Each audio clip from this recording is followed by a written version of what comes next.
এর আগে ফেসিবাদী সময়ে ছাত্রলীগের সন্ত্রাসীরা যেভাবে শিক্ষার্থীদের উপর ন্যাক্কারজনক হামলা করত, ঠিক একই কায়দায়, তার চাইতে বর্বরচিত কায়দায় আজকে নব্য ফ্যাসিস্ট ছাত্রদলের সন্ত্রাসীরা শিক্ষার্থীদের উপর হামলা করছে।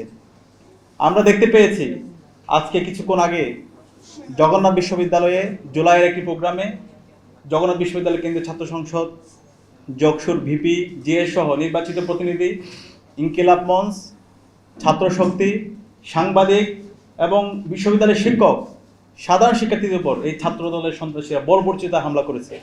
যে ছাত্র দলের সন্ত্রাসীরা হামলা করছে কেউ ছাত্র না, এগুলো সব অছাত্র। 15 বছর 20 বছর ধরে তারা বিশ্ববিদ্যালয় ক্যাম্পাসগুলো তারা দখল করে রাখছে। এবং ওই সন্ত্রাসীরা কয়েকদিন আগে একটা হাসপাতালের ওয়াশরুমে পালিয়েছিল, ওইখানে গিয়ে চাঁদাবাজি করতে, টেন্ডারবাজি করতে। এরা নাকি ছাত্র। আমরা গতকালকে দেখতে পেয়েছি বেগম রোকেয়া বিশ্ববিদ্যালয়, শহীদ আবু সাঈদের বিশ্ববিদ্যালয়, সেই বিশ্ববিদ্যালয়ে ছাত্র শিবিরের জুলাই নিয়ে প্রোগ্রামে এই ছাত্রদল সন্ত্রাসীরা প্রথমে গিয়ে হামলা করে এবং পরবর্তীতে ক্যাম্পাসে একটা ভীতিকর পরিস্থিতি তারা তৈরি করেছিল। আমরা একই সাথে শুনতে পেয়েছি ঢাকা আলিয়া মাদ্রাসায়, যে মাদ্রাসা শিক্ষার্থীরা জুলাই বিপ্লব অগ্রণী ভূমিকা পালন করেছে, সেই ঢাকা আলিয়া মাদ্রাসায় নিয়মিত শিক্ষার্থীদেরকে বের করে দিয়ে তারেক জিয়ার গুন্ডা বাহিনী ছাত্রদল শিক্ষার্থীদেরকে হল থেকে বের করে দিয়ে সেখানে তালা মেরে অছাত্র কুছাত্রদেরকে তারা হলে তোলার জন্য পয়তারা করছে। এবং একই সাথে আমরা দেখতে পেয়েছি ঢাকা কলেজে আজকে সেই দুপুরে আমাদের জুলাইয়ের একটা প্রোগ্রাম চলছে, সেই প্রোগ্রামে ঢাকা কলেজ ছাত্র শিবিরের অফিস সম্পাদক তার উপর বর্বরচিত হামলা হয় এবং সেই জুলাইয়ের প্রোগ্রামটা তারা বানচাল করে দেয়। এই ছাত্র দলের মধ্যে আমরা ছাত্রলীগের প্রতিচ্ছবি দেখতে পাচ্ছি। আর জুলাইয়ের প্রোগ্রাম তোদের এত ভয় কিসের? এই ছাত্র দলের সন্ত্রাসীরা, এই বর্তমান সরকার, বর্তমান তারিখ যে সরকার, তারা জুলাইকে ধারণ করে না, তারা জুলাইয়ের শহীদদেরকে ভয় পায়, শহীদ পরিবারকে ভয় পায়। আমরা দেখেছি 18 জুলাই যখন এদেশের মুক্তিকামী ছাত্র জনতা রাজপথে নেমেছিল, মাদ্রাসা শিক্ষার্থীরা যখন রাজপথে নেমেছিল, প্রাইভেট বিশ্ববিদ্যালয়ে আমার ভাই বোনরা যখন রাজপথে নেমে জীবন দিচ্ছিল, সেই সময়ে এই বিএনপির মির্জা ফখরুল ইসলাম আলমগীর কি বলেছেন সেটা আমরা জানি। সেদিন বলেছে ছাত্রদের যে আন্দোলন সেটার সাথে আমরা নাই। তারা এই জুলাই বিপ্লবকে ধারণ করে না। 16 বছর তারা ঈদের পর আন্দোলনের নামে এই ফেসিবাদী শক্তির সাথে আপোষ করার মাধ্যমে এই বাংলার মানুষদেরকে, আমাদেরকে এই ফেসিবাদের মধ্য দিয়ে যেতে তারা এই ফেসিবাদীকে সহায়তা করেছে। আমাদের নেতৃবৃন্দ শহীদ হয়েছে, জীবন দিয়েছে। সেই 13-14 সাল আমরা দেখতে পেয়েছি যখন তাদের নেত্রী মার্চ ফর ডেমোক্রেসির ঘোষণা দিয়েছিল, তারা সবাই আপোষ করে ঘরে বসেছিল। আমাদের নেতৃবৃন্দ, আমাদের কর্মীরা, শহীদ মনসুররা রাজপথে নেমে জীবন দিয়েছে, তারা একটা বালুর ট্রাক সরাতে পারে নাই। আজকে তারা বিপ্লবী সাজে। এবং এই বিপ্লবের কঠিন সময়গুলোতে আমরা ইসলামী ছাত্র শিবির আমরা এই আন্দোলনের নেতৃত্ব দিয়েছি। কঠিন সময়ে যখন সবাই আপোষের কথা বলেছে, ক্যাম্পাস করার কথা বলেছে, সেই সময়ে শহীদদের আত্মত্যাগের মাধ্যমে আল্লাহর সাহায্যে সেই 19 জুলাই থেকে 1 আগস্ট পর্যন্ত প্রথম সারির সমন্বয়ক দল উপস্থিতিতে ইসলামী ছাত্র শিবিরের দায়িত্বশীল জনশক্তিরা আমরাই এই আন্দোলনকে সফলতার ধারপ্রান্তে নিয়ে গেছি। আন্দোলন নীতি নির্ধারণ করা, মাঠ পর্যায়ে সমন্বয় করা এবং শহীদ আহত পরিবারের সাথে যোগাযোগ করা এবং সেকেন্ড লেয়ারের সমন্বয়দেরকে সেফ হোমে রাখার ব্যবস্থা করা, দেশীয় এবং আন্তর্জাতিক যত স্টেক হোল্ডার আছে তাদের সাথে যোগাযোগ করা এবং অফলাইনে যোগাযোগ করার মাধ্যমে আন্দোলনকে সারা দেশব্যাপী ছড়িয়ে দেওয়া, এই সকল কাজের সাথে ইসলামী ছাত্র শিবির জড়িত ছিল। ইসলামী ছাত্র শিবির এই আন্দোলনে নেতৃত্ব দিয়েছে, অন্যরা এই আন্দোলনের পার্ট ছিল, অংশ ছিল, অন্যদেরকে সাথে নিয়ে। এবং আমাদের শহীদদের সীমাহীন আত্মত্যাগ এবং আল্লাহর সাহায্যে আজকে আমরা বিজয়ী হয়েছি। আজকে এই বিজয় হওয়ার পরে, আজকে 2 বছর পরে আন্দোলনের ফসল তারা ঘরে তুলে নিয়ে গেছে। এই আন্দোলনের ফসল ঘরে নেওয়ার পরে তারা আজকে জুলাইকে অস্বীকার করছে, জুলাই সনদে যে জনরায় সেটাকে অস্বীকার করছে।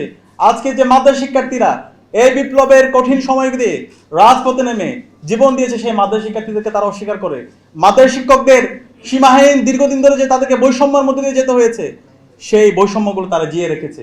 আবার ফেসিবাদী বিভিন্ন শক্তি তাদেরকে বিভিন্ন জায়গায় তাদেরকে পুনর্বাসন করছে। আমরা বর্তমান সরকার, তারেক যে সরকারকে আমরা অনুরোধ করব, আপনারা এমন কোনো কাজ করবেন না যেটার মাধ্যমে এই জাতি আপনাদেরকে আজীবন ঘৃণা করে। আমরা চাই আপনারা এখনো সময় আছে, আপনারা এখনই নিজেদেরকে সংশোধন করেন। এমন কোনো কাজ করবেন না যার মাধ্যমে ইতিহাসের পাতায় আপনাদেরকে গাদ্দার হিসাবে এই জাতি স্মরণ রাখে। আমরা আশা করব জুলাই শহীদদের যে আকাঙ্ক্ষা, একটা ইনসাফের বাংলাদেশ, শহীদদের আকাঙ্ক্ষার আলোকে বাংলাদেশ, সে বাংলাদেশ বিনির্মাণের জন্য আপনারা সবাইকে সাথে নিয়ে কাজ করেন। আমরা দেখতে পেয়েছি গত 6 মাসে এই বর্তমান তারেক জিয়া সরকার সব দিক দিয়ে ব্যর্থ। তারা বলে সবার আগে বাংলাদেশ, আমরা দেখতে পাই সবার আগে হলো বিএনপি, সবার আগে সন্ত্রাস, সবার আগে ক্যাম্পাসগুলোতে শিক্ষার্থীদের উপর হামলা। এর বাইরে আমরা তাদের আর কিছু দেখতে পাই না। এবং আমরা দেখতে পাচ্ছি বর্তমানে আমাদের জ্বালানির দাম আবার বেড়ে গেছে। প্রত্যেকটা বাড়িতে গ্যাস নাই, রান্না হচ্ছে না, ইলেকট্রিসিটি বিল দ্বিগুণ তিনগুণ হয়ে যাচ্ছে। এই ধরনের আমাদের প্রত্যেকটা জায়গায় অবস্থাপনা, জেলা প্রশাসক এবং বিভিন্ন নগর কেন্দ্রিক সিটি কর্পোরেশনগুলোতে প্রশাসক বসিয়ে রাষ্ট্রের টাকা অবৈধভাবে তারা বিভিন্ন জায়গায় ব্যয় করে তাদের নিজের ক্যাম্পেইন করছে।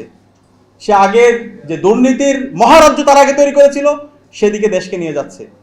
সুতরাং আমরা সাবধান করছি, 24-এর ছাত্র জনতার যে তরুণরা আছে তারা বেঁচে থাকতে আমরা এই বাংলাদেশে আর কখনো ফেসিবাদ ফিরে আসতে দেব না ইনশাআল্লাহ। আপনি আর কখনো, আমি ছাত্র দলের সন্ত্রাসীদেরকে বলবো তোমরা ছাত্রলীগ হয়ে উঠতে পারবা না। আমরা তোমাদেরকে সতর্ক করছি, সাবধান করছি, সভ্য রাজনীতিতে তোমরা ফিরে আসো। যদি না আসো, বাংলাদেশে ছাত্রলীগের যে পরিণত হয়েছিল 17 জুলাই ছাত্রলীগের সন্ত্রাসীদেরকে যেভাবে বাংলাদেশের প্রত্যেকটা ক্যাম্পাস থেকে বের করে দিয়ে প্রত্যেকটা ক্যাম্পাস সন্ত্রাস মুক্ত করা হয়েছে, তার চাইতে খারাপ পরিণতি তোমাদের হবে।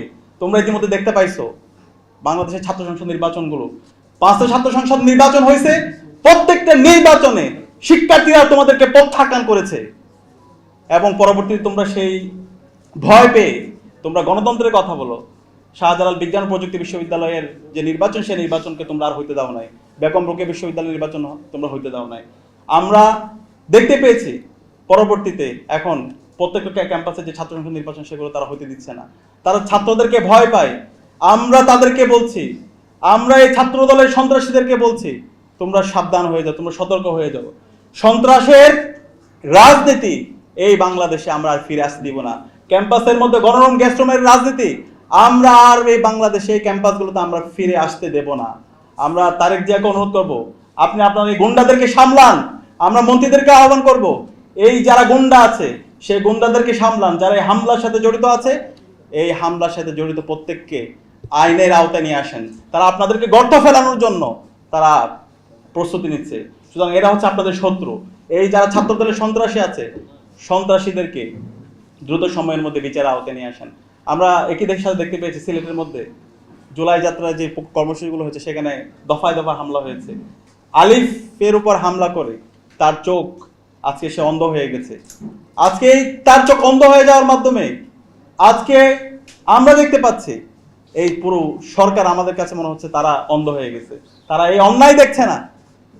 তারা এই বর্তমান প্রধানমন্ত্রী সেই সন্ত্রাসগুলো আমাদের কাছে মনে হচ্ছে প্রশ্রয় দিচ্ছে, কারণ তিনি এই সন্ত্রাস বন্ধ করার জন্য তার কোনো উদ্যোগ নেই। আমরা আশা রাখবো এখনো সময় আছে, এখনো সুযোগ আছে। দ্রুত সময়ের মধ্যে ক্যাম্পাসের মধ্যে সন্ত্রাস বন্ধ করুন। ক্যাম্পাসের মধ্যে যে গণতান্ত্রিক পরিবেশ আছে সেই গণতান্ত্রিক পরিবেশ সহাবস্থান, সেই জায়গায় সহাবস্থান নষ্ট হয় এমন কোনো কাজ করবেন না। এবং শাহবাগ থানায় মব তৈরি করে যে ছাত্রদলের সন্ত্রাসী হামলা করেছে এবং বিভিন্ন জায়গায় যে সন্ত্রাসের সাথে যারা জড়িত আছে, অনতিবিলম্বে তাদেরকে আইনের আওতায় নিয়ে এসে তাদেরকে অ্যারেস্ট করে তাদেরকে আইনের আওতায় নিয়ে এসে তাদেরকে যথাযথ বিচার আওতায় নিয়ে আসুন। এবং একই সাথে আমি আজকের এই দিনে গভীর শ্রদ্ধার সাথে স্মরণ করছি জুলাই বিপ্লবের সকল মাদ্রাসা শহীদদেরকে। আমাদের বিশেষ করে তামিরুল মিল্লাতের 5 জন শহীদ আছে, আমরা তাদেরকে শ্রদ্ধার সাথে স্মরণ করছি। এই শহীদরা জীবন দিয়েছে বলে আজকে আমরা নতুন বাংলাদেশ পেয়েছি। আমরা আজীবন এই শহীদদেরকে শ্রদ্ধার সাথে স্মরণ করব। আল্লাহ পাক সুবহানাহু ওয়া তাআলা সকল শহীদদেরকে জান্নাতুল ফেরদৌসে মেহমান হিসেবে কবুল করুক। আসসালামু আলাইকুম ওয়া রাহমাতুল্লাহ।